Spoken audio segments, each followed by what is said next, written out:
혈액내 수분이 1%만 줄어도 우리는 갈증을 느끼게 된다고 하는데요. 오늘의 건강 퀴즈입니다. 물은 한 번에 많이 마시는 게 좋다.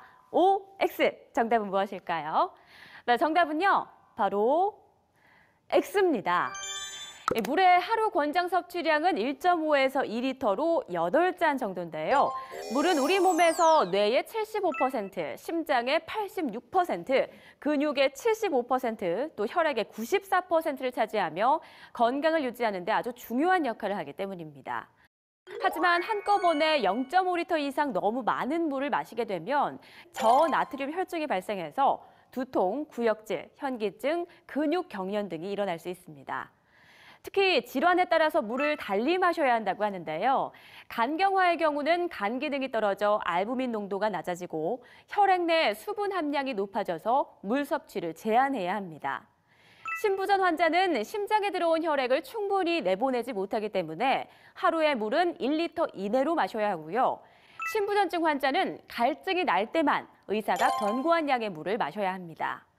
한편 염증성 비뇨기 질환은 물을 충분히 마셔서 염증 유발 물질을 소변으로 배출해야 하고요. 고혈압, 협심증의 경우 혈액 내 수분이 부족하면 혈전이나 지방이 혈관벽에 쌓일 수 있어서 하루에 최소 2리터의 물을 마셔야 합니다. 심부전증 합병증이 없는 당뇨병 환자나 폐렴, 기관지염의 경우에도 충분히 섭취해주는 게 좋습니다. 마실 때 적당한 물의 온도도 궁금한데요.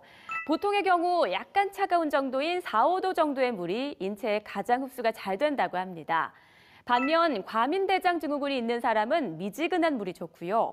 변비가 있는 경우는 차가운 물을 천천히 마시는 게 좋습니다. 정수기 물은 수돗물의 염소 성분을 걸러낸 물이기 때문에 하루 이상 사용하지 않으면 세균이 번식하기 쉬운데요. 끓이거나 다시 정수해서 마시는 게 좋고 생수의 경우 뚜껑을 개봉한 후 3, 4일이 지나면 공기 중 세균이 번식하기 쉬우니까요. 작은 용량의 생수를 구입해서 마시는 게 건강에 좋습니다. 오늘부터 올바르게 물 마시는 습관과 함께 여러분의 건강 최고로 지켜주세요.